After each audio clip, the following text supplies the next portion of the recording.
Buenos días, mi nombre es Daniel Gracia, estudiante del sexto semestre de la Universidad de Santander, UDES. En el día de hoy voy a hablarles acerca de la historia de la psicología cognitiva. Comencemos. Partiendo desde esos orígenes filosóficos o cimientos filosóficos podemos encontrar múltiples o diferentes aportes de filósofos, los cuales se encargaron de pensar o indagar acerca de lo que vendría siendo qué es el conocimiento, cómo surge este, qué es la mente y diferentes términos que tienen que ver acerca de la cognición.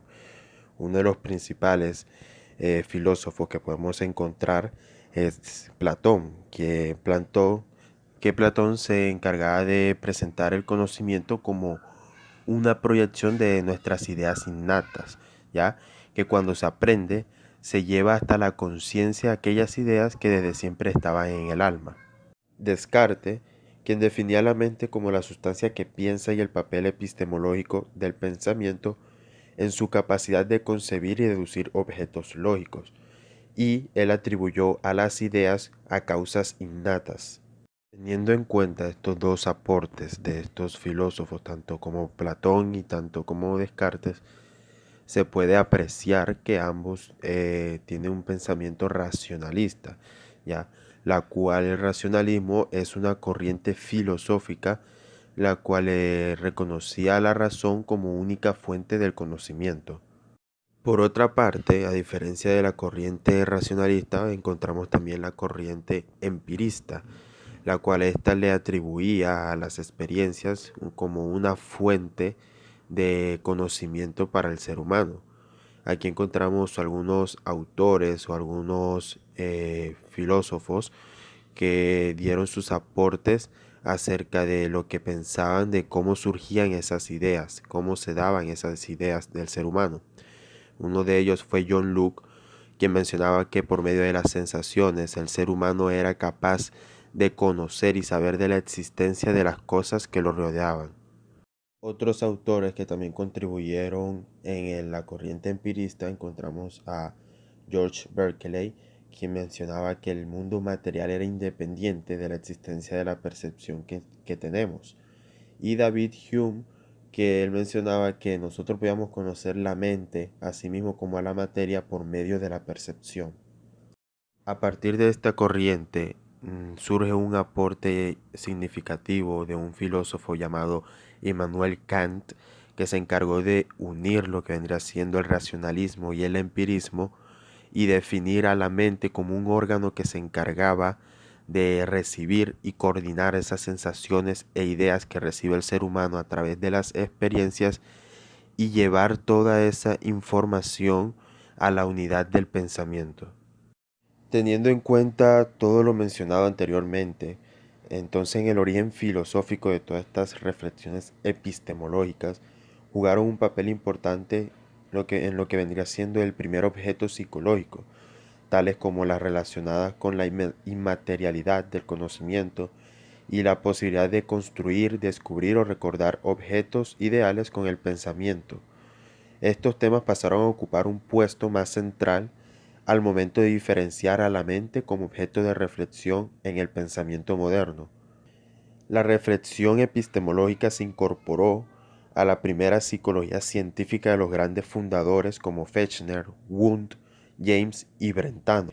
Esta misma pasión epistemológica guía las investigaciones de Kulp, Buller, Wertheimer, Kuhler, Vygotsky, Piaget y Bartlett, que fueron investigadores o psicólogos en los cuales mencionaremos en un futuro de esta exposición. Entonces, el enfoque cognitivo en psicología ha supuesto la recuperación de toda esta tradición epistemológica, tanto como de la psicología natural del sentido común, de las reflexiones filosóficas sobre el alma, la mente y la conciencia, y de la primera psicología científica. Gracias a esos aportes filosóficos que contribuyeron a lo que vendría siendo nuevos estudios e investigaciones acerca de la mente humana y el conocimiento, investigadores como Fechner, Wilhelm Wundt, James y Brentano llevaron a cabo. Ellos implementaron aquí nuevas ideas como cómo surgían esas imágenes, esas representaciones mentales y esos pensamientos en la mente humana, a lo cual llevaron también a cabo como buscar un método de estudio que les sirviera a ellos para poder llevar a cabo esas investigaciones, y uno de ellos que fue importante fue lo que vendría siendo la introspección. A pesar de que ya se estaba llevando a cabo estudios o investigaciones acerca de lo que vendría siendo la mente en esta psicología científica, ¿verdad? Había muchos psicólogos que se plantearon en producir en el ámbito de la psicología científica con la idea de romper con esa psicología que estaba relacionada a esas ciertas representaciones internas que semánticamente estaban relacionadas con el mundo y de naturaleza mental. Este grupo de psicólogos eh, se generó, crearon lo que vendría siendo la corriente conductista que fue creada a partir de 1913. Cuando la psicología científica estaba tomando un rumbo hacia lo que vendría siendo un enfoque cognitivo, ¿verdad? Un estudio a la cognición, a esos conocimientos que surgían en la mente, surge lo que vendría siendo el conductismo, ¿verdad? Que el conductismo se nos muestra como una ruptura epistemológica con una tradición en que el conocimiento había sido un tema esencial de cualquier indagación psicológica. Entonces, en 1913, Watson ligaba explícitamente ese problema a lo que podríamos llamar el escándalo de la introspección, la conciencia y los objetos mentales en general, donde él buscaba la manera de cómo hacer la psicología una ciencia objetiva. Por lo tanto, él propuso que lo que se podía observar y medir, convertirlo en el verdadero objeto de estudio de la psicología y eliminar cualquier método que era observacionalmente asimétrico, vinculado a lo que vendría siendo a la introspección o a lo que vendría siendo a esos estudios que tuvieran que ver acerca de la mente o esas representaciones internas. Entonces, durante esta época resultaba difícil diferenciar esos conceptos de mente y conciencia y comprender cómo podría desarrollarse una ciencia objetiva acerca de la mente que no pasara por la conciencia, ya que en ese momento lo que venían siendo la mente y la objetividad era algo incompatible. Entonces el conductismo, mientras tanto, se encargaba de buscar esa forma en hacer una psicología cuyos enunciados teóricos y empíricos fueran exteriorizables a una observación en tercera persona y que no fueran consistentes en representaciones acerca de, sino en respuesta a. Por lo tanto, ¿cuáles eran esos nuevos criterios para las entidades psicológicas? El primero fue que ese criterio o esos estudios o investigaciones fuesen real o potencialmente observables. Y el segundo es que sus mecanismos de formación y transformación fuesen reductibles. ¿Qué quiere decir esto? Que estuvieran relacionados con esos procesos asociativos de aprendizaje y que se estuviera también relacionado a lo que vendría siendo al condicionamiento. Desde entonces, durante todos esos años o esa época entre los 30 y 40, el conductismo era la corriente de la psicología que predominaba, ya que ésta siguió rechazando el pensamiento y la conciencia como un objeto de estudio debido a que no eran fiables y optó por dedicarse a analizar la conducta y las acciones, las cuales podían ser observadas y verificadas por terceros. Esto debido a que buscaba moldar la psicología al concepto que se tenía de ciencia. Después de todo esto, la psicología cognitiva resurge como corriente psicológica a partir de los años 50 y 60 y se consolidó en los años 70 como una reacción ante el conductismo. Aquí se habla de un resurgimiento debido a que el conocimiento siempre fue la principal preocupación de la psicología desde sus inicios, pero que con el paso del tiempo esto fue cambiando. La psicología cognitiva se originó a causa de la revolución tecnológica que se dio durante la Segunda Guerra Mundial y a partir de lo cual nació la computadora. En esta época comenzaron a surgir ciertos avances tecnológicos que contribuyeron a lo que vendría siendo el origen o a esa resurrección de lo que vendría siendo la psicología cognitiva. Esto dio un gran paso o un gran cambio en lo que vendría siendo en la historia, en especial en la de la psicología cognitiva, ya que en esa época aún así la mente era considerada como algo inexistente y separada del cerebro.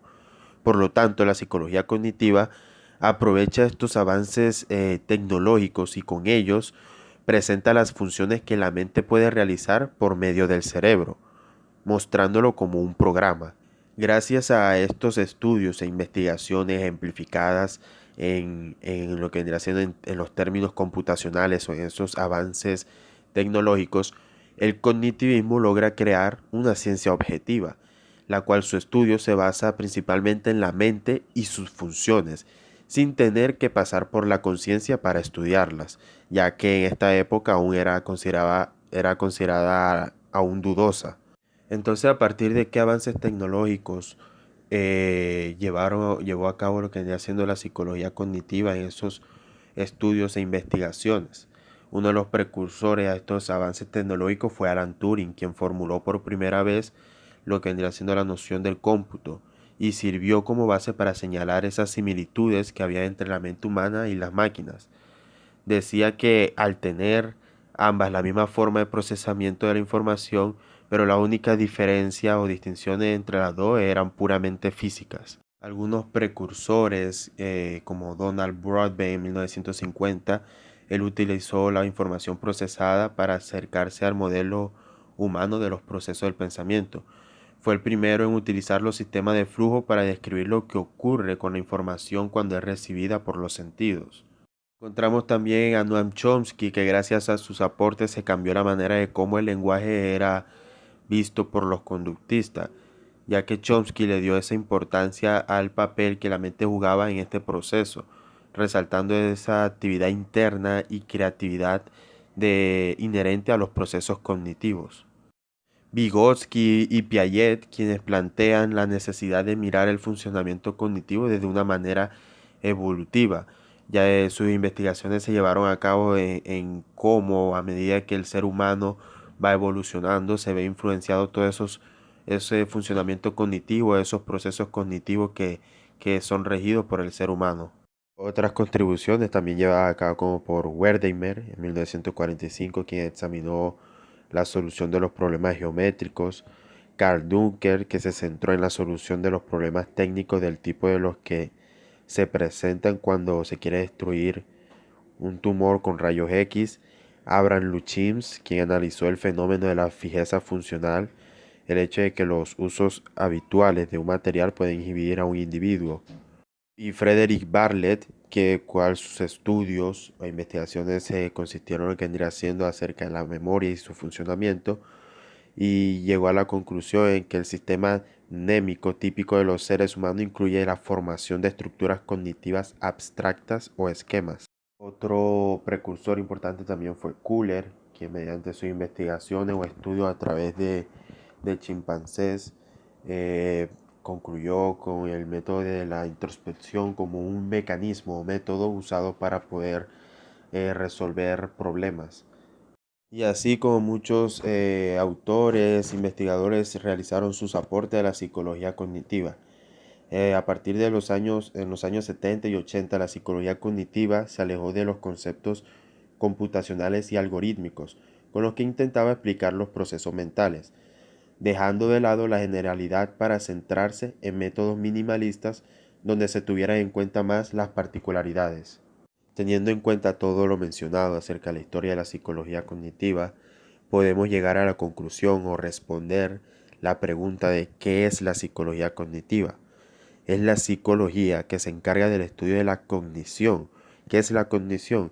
Todo ese acto del conocimiento en sus acciones de almacenar, recuperar, reconocer, comprender, organizar y usar la información debida o recibida a través de los sentidos, la cual su interés es estudiar cómo el ser humano o las personas entienden el mundo en el que se encuentran, y también se abordan las cuestiones de cómo los seres humanos toman la información sensorial entrante, y todo esto realizado por medio de un método experimental.